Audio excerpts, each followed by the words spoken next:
Okay. Welcome, everyone. Today is December 9th, 2022. My name's Jeff Simon, President of Chicago Lions Charitable Association. I have with me Jim Carney and David Hall. Today, we're fortunate to have David kind of do a little interview with us as a longstanding member, former president, and probably held every role within the Lions organization. Thought it'd be good to kind of talk to him a little bit and get his experiences as a Chicago Lion. You guys could say hello or anything you want to kick it off. Thanks for inviting us along. Yeah, You're Jeff, welcome. We'll thanks go for down inviting. memory lane today. Yeah. And if he forgets anything, I'll remind him. Well, that's why you're here. You add some color. I'm the color commentator. Yeah. All right. So David, we always like to start kind of looking at like, when did you join the Lions? How'd you get connected to us? Yeah, I moved to Chicago in 1974, and I'd been living in the Cayman Islands, and I played for the team down there. And one year, a team from Miami came from the Miami University, and we played them, and I think they beat us. And I used to sing a song at the parties afterwards of, I used to work in Chicago. So that night I sang the song and we were having a good old time. And this guy came up to me afterwards and he says to me, he says, if you ever go to Chicago, look up the Chicago Lions. And that was Joe Garrity. He was studying at the university at that time, and he was playing for their team. So I didn't ever think I was going to come to Chicago, but like 2-3 months later, I got transferred here. So I immediately set about trying to find the Chicago Lions, which back in those days, you had to go to the library, go to the reference department and dig out newspapers and stuff. And I remember there were only 3 clubs listed in the Chicago Public Library. They were the Chicago Lions, Amoco, and Lincoln Park. So I had Bob Avery's contact information. I called him, and about 10 minutes after I called Avery, I got a call from Tyke, who at that time was the social chairman, invited me to the 1974 Christmas celebration, which was at the Lions Club pub, I think it's called, that was at the Drake Hotel. So that's when I first got involved with the Lions. Cool.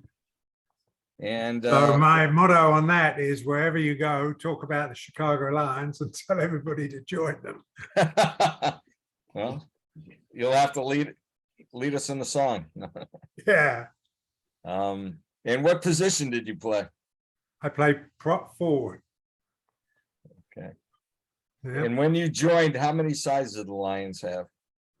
Well, I think we only had the 2 sides when I first joined, but over my playing career, we kind of expanded out generally to 3 or 4 sides. And I always like to recount the time that I think it was either 5 or 6 sides we had one weekend.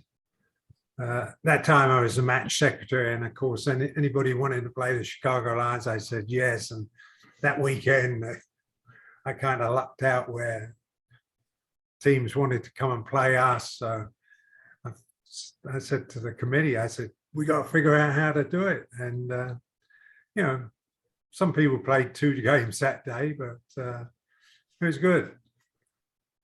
Oh, that's good. And when did you hang up the boots? Well, actually, I played old boys for the Lions until I was 50. So that was 1995. All right. Yeah, I good. think I had a couple of heart attacks leading up to that. So I thought maybe I should give up strenuous exercise. That's good. So what is your favorite playing memory? Well, I thought it long and hard. I mean, there were a lot of highlights and lowlights, but I always like to tell the story about I was the match secretary, and one spring I had this call, forget where it must have been from somebody in Iowa. And they said, oh, well, we've got this New Zealand team that's touring the United States and they want to play us. But for some reason, they couldn't play this New Zealand team. So they said, would you play them? So I said, well, when are they going to be in Chicago? So he gave me a date, and it turned out that they were only here midweek. And so it would be a midweek game. So I contacted the committee. I said, I got the chance of a midweek game against the New Zealand side. And back comes, no, we're preparing for the Midwest Championship, which was the following Saturday. We don't want to play any touring sides. We're concentrating on that. So I thought, oh, golly. So I said, well, do you mind if I organize a team and we play them? No, that's okay. So I set about getting the team together, and it was mainly second, third, and team players, and got the referee. That was Bob Avery, and we played him at Lincoln Park on a Wednesday afternoon. We didn't know anything about this side, so we go out there and we start playing, and they were a good side, but we were holding our own, and we were scoring, they were scoring, and I think we at one stage took the lead, and it was like 5 minutes after we took the lead, you could tell the difference in the scrum. they then got serious, and they kind of finally ran out winners. But it was after the game when we were in the pub, it turned out that the hooker that was hooking against Tyke was the current All Black Hicker Reid. So well, that was, I always remark about that you never know what's going to show up on a rugby game. And what year was that, roughly? That was more likely, I would say maybe mid-80s. Okay, cool. Was that up I at can't even Foster? remember We the played them time. at Foster, Dave? What? Was that the game that we had like a second side, and I thought we lost on a kick? Well, Or maybe was we that did. was that another New Zealand team? I went through the clubs that got the Chicago Lions, and there were two New Zealand teams Right. there, but I'm not sure whether either of those was that team. But I think we gave them a lion afterwards. But Yeah. and I know that after that, the team went to one of the World Cups, and they went and visited that team in New Zealand. So I wasn't with them. So, but I'm sure somebody on the club will remember who it was and can send in that information. What is your favorite off-field memory? Well, I would be remiss if we didn't give a shout out to Tim Grossnickel right now, because Tim Grossnickel was persistent in trying to arrange a blind date for me. And I thought I categorically told him that I wasn't interested in a blind date, but that didn't seem to put him off, because maybe 2 or 3 weeks later, he was intent on that. I had to have a date for the Chicago Lions Christmas party, and my previous wife had died that last August. And I said to her, look, I've been coming to these Christmas parties, stag, for years. I don't need a date. So he then called me again, and I gave in, and that's when I met Robin, and we've been married since 25 years. So, but on the field, well, off the field, this is, because I wasn't on the field, but the classic one I talk about is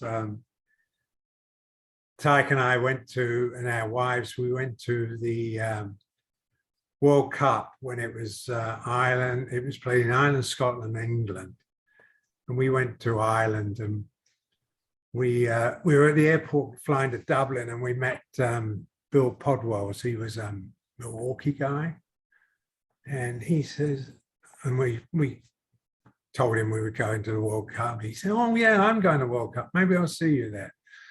So we go to the first game, which I think was against Romania at Lansdowne Road. The US were playing, and we were watching the game. And then at halftime, over the loudspeaker system came this message about, would Mr. Tyke Norman please go to the committee room after the game? So Tyke looks at me and I look at him. I said, "What's that all about?" So after the game, we trundled along to the committee room and, introduce ourselves. Tyke introduced himself, and turns out this guy came out. It was, I forget his name. I meant to check it before this. I could have figured it out. But this guy, he had played for Milwaukee and knew Tyke, and he'd gone back to Ireland, and he was now a committee member of the Irish Rugby Union. And I think he may have actually held the position of treasurer or president, but I'm not sure.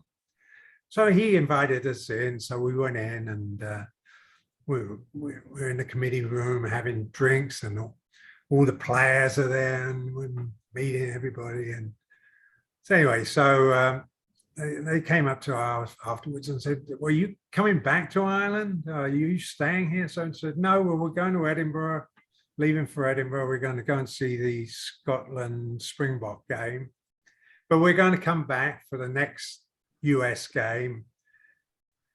And so they said, "Oh, well, when you're next here, come here after the game, and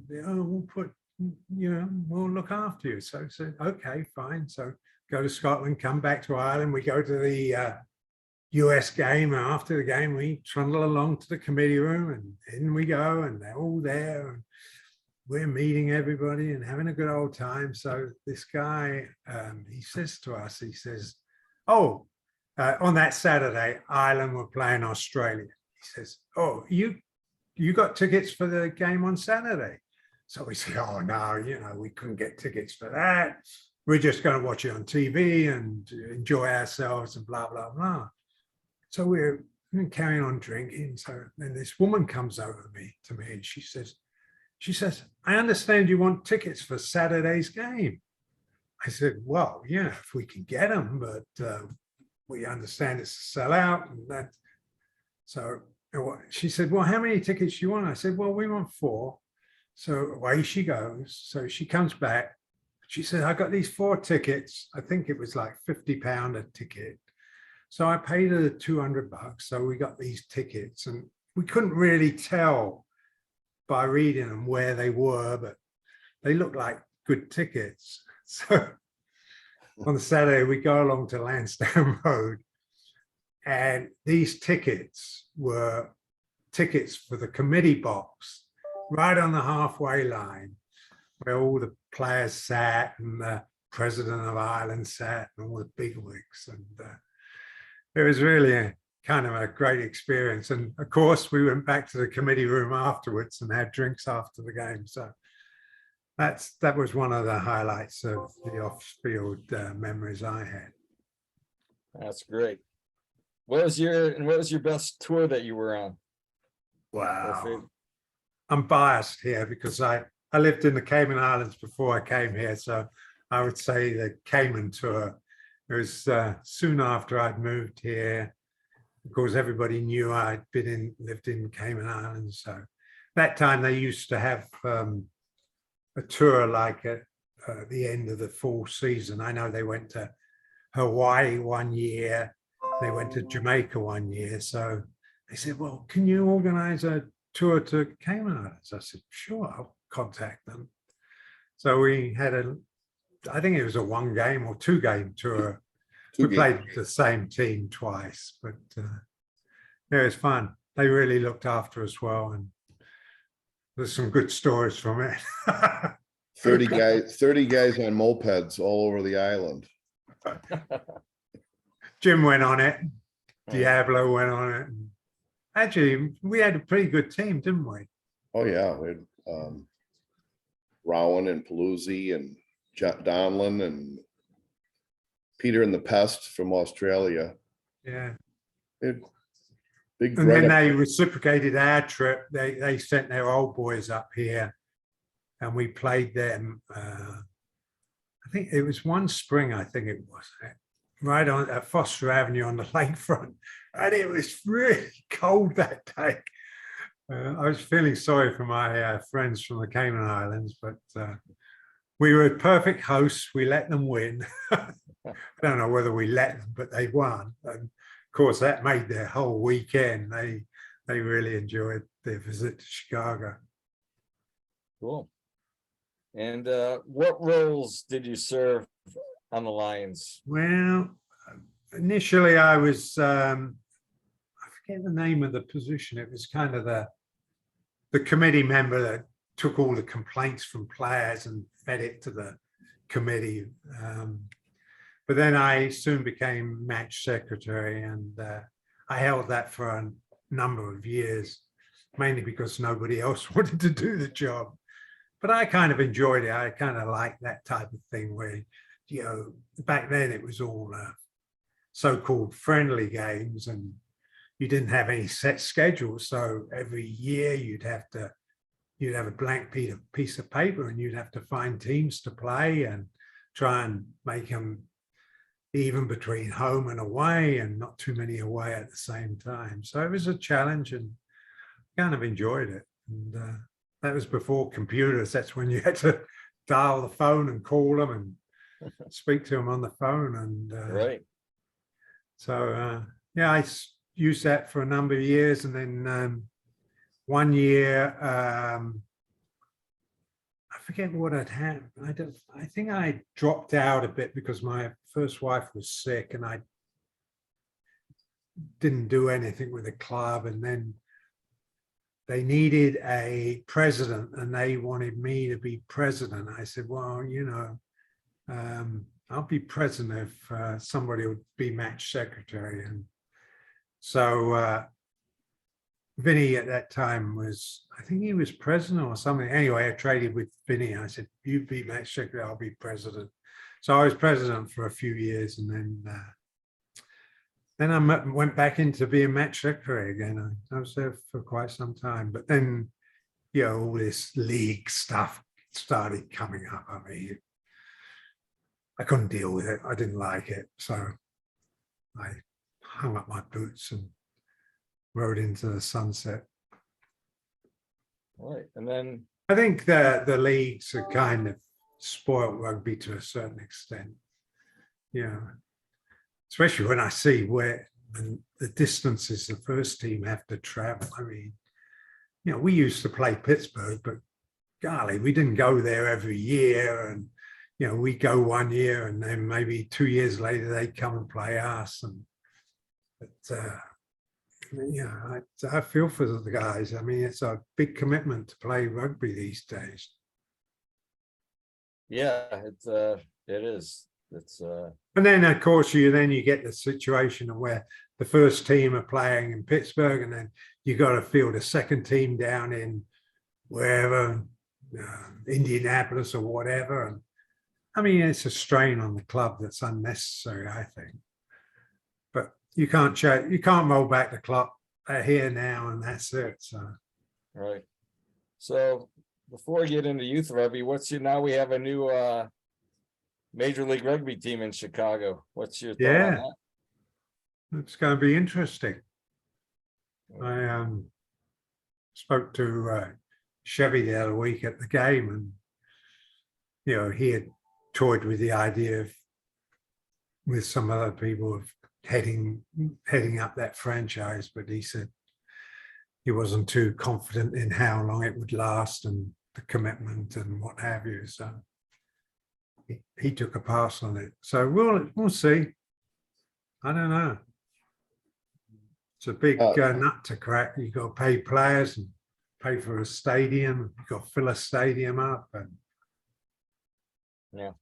I mean, we, the Chicago Lions, have been pretty good at filling up stadiums because we used to fill that Winamax Stadium up for Yeah. the National Club Championship, and I think we had a few internationals out there. And you know, plus then we were kind of involved with through youth rugby with the and worked side by side with USA Rugby for those internationals at Soldier Field, which were two of them were sellouts. One Yeah. against the Wallabies wasn't so good, but that was a bad time of the year. But Mhm. still, blowing our own horn there. Hey, Jeff, Yeah. I'd like to tell you my first memory of meeting David, if I Okay. could. I joined the club in 1977, and David was, wearing many hats, but I remember him scurrying around with these goalposts at, where were we, Dave? We were up in Maryville. Maryville Academy.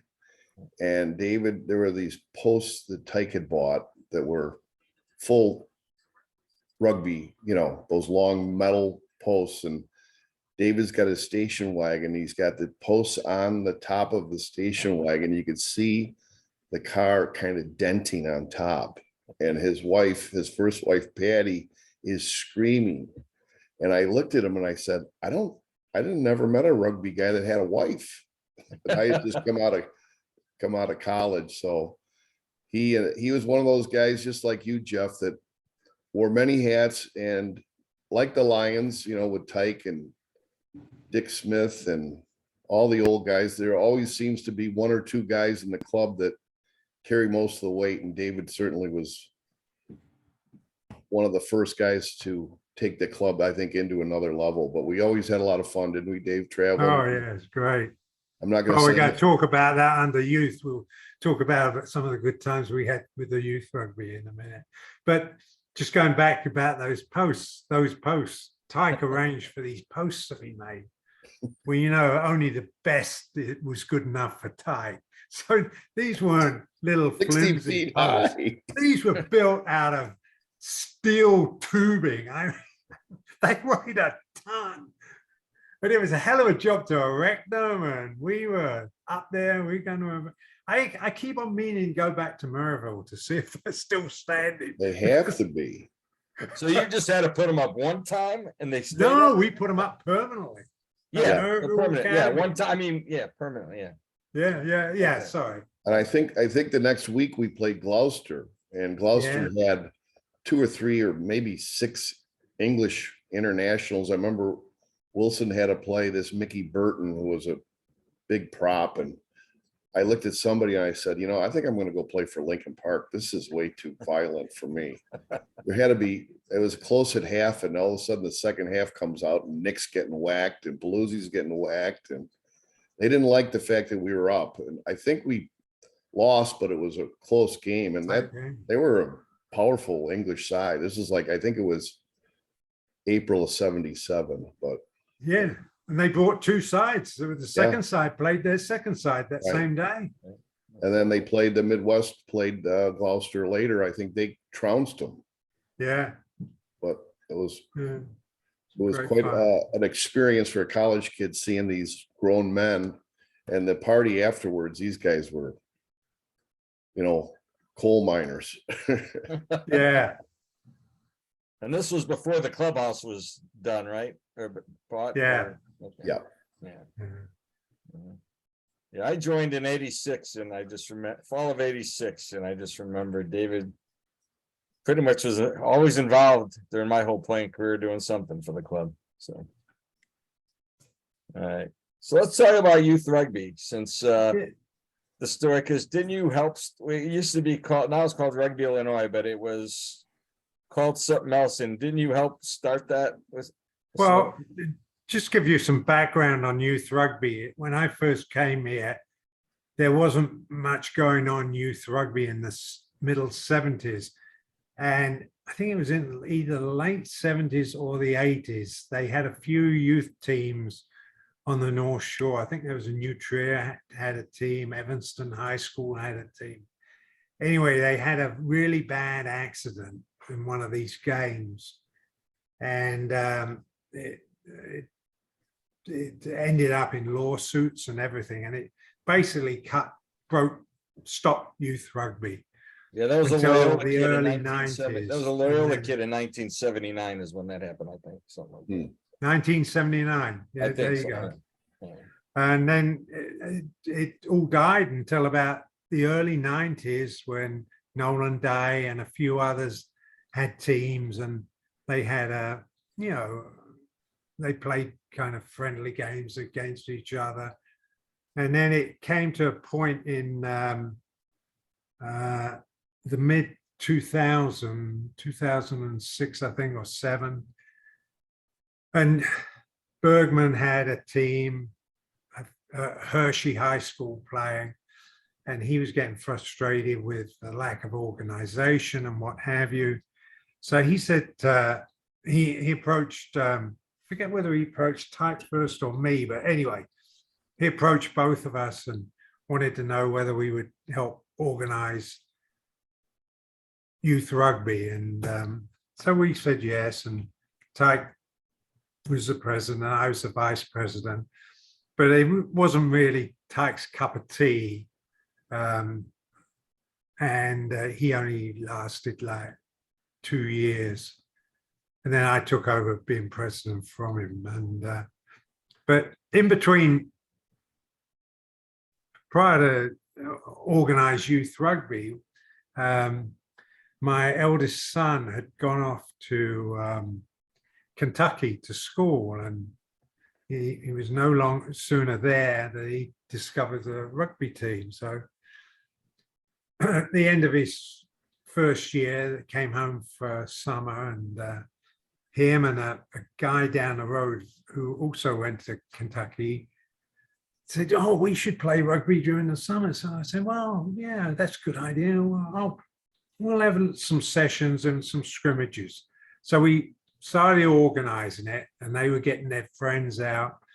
And this was in Glen Ellen, and we had a nice group, and then word got around. I think Libertyville had a team, and then I think there was one other, but then Jim got involved, and Jim said he'd get a select side from the Lions to play, and that was Frogs.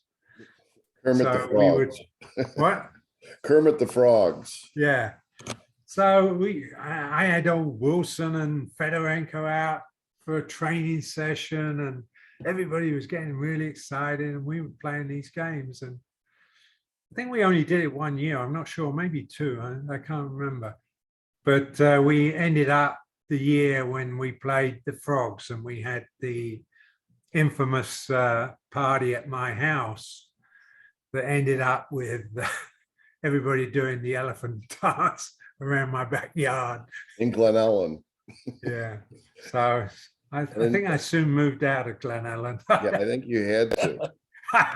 Your daughter, your 11-year-old daughter was getting dropped off by a mother, and there's Taft and Bolger and a bunch of those guys. We were all walking around the house. I'm not going to say how, but it was, people will know what the elephant walk is. I don't know about in Glen Ellen, but it's interesting. Out of that, He arrested now. we recruited Pat Bolger, Yeah.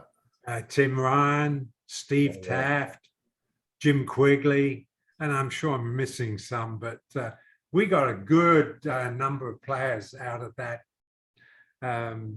just outreach, and yeah, it was fun. But I was president of Illinois Youth Rugby for a number of years, and then I think I outstayed my. They didn't want me anymore, so I gave up. But I still follow it. I keep an eye on it. And, I think it's a good thing. I think everybody should be involved. I'm an advocate of if you're a rugby player, you should just get the bare credentials to be able to coach youth rugby, register a team, which is pretty easy, but register a team in your hometown or where you live. And, if we could just have a lot of little clubs just on paper, it would give the appearance that youth rugby is bigger than what it is in Illinois, because it's still pretty small other than the metropolitan area. There's very few clubs in other parts of the state.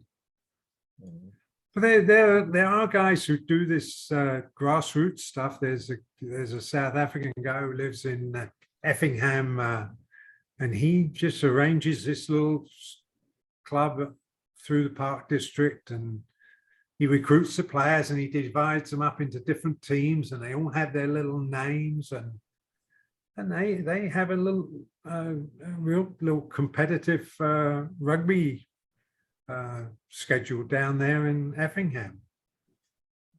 But going back to the Cayman Islands, when I lived there, we had the team, and not many people came to play us in the Cayman Islands, and we would go to Jamaica to play them. But half the time we're playing friendly games week in, week out. And they've restructured their club down there now. I mean, it's still just under one umbrella, but under the one umbrella, they have individual teams and they compete amongst themselves. And it's doing great. They get sponsorship and what have you. So I think, everybody tries to do things big and better where, you can just do something in your little neighborhood, get 4 teams and play a round robin. Everybody competes and has a good time. Okay. All right. Because we all know that's what rugby is all about, having a good time. Yep. So Jim, any thoughts, comments, and then I was David, just, any closing thoughts? I So- pulled an old yearbook up. David used to do the yearbook and then he volunteered me, and I think I put 4 or 5 yearbooks together, but this one was from 1981, and it's like kind of an annual book. It was 36 pages, but I did notice that there were 3 games the 5th side played in the scorecard. But there is a Wow. picture that I thought I'd share with everyone here. This is an old Holy cow. Who That is is- that guy? That's Davey. That was from my days in Africa. It only cost him $250 for the ad. But I'll tell you the story behind that mustache. That mustache, I grew it because I got punched out one night and split my lip. Really? Had to have it- Yeah, oh, yeah. I had a disagreement with a South African on how you're supposed to treat the local Africans. I was siding with the local Africans, and this South African put me in my place. I didn't see the punch coming for a kickoff, but I didn't fight back. Yeah. Well, That was David, when I closing worked comments for or the- thoughts? What? Any closing comments or thoughts you have for us, or you good? Yeah, I think, it's great the Lions are doing well. And I mean, unfortunately, we're not winning as much as we did in my day, but Sevens are doing good. We got the field. I just hope we can get the money together. As I said to you the other week, Jeff, when I win that mega ball, and I'll give you my $1 million. There you go. Buy those lottery tickets. I'm on record now, so There you go.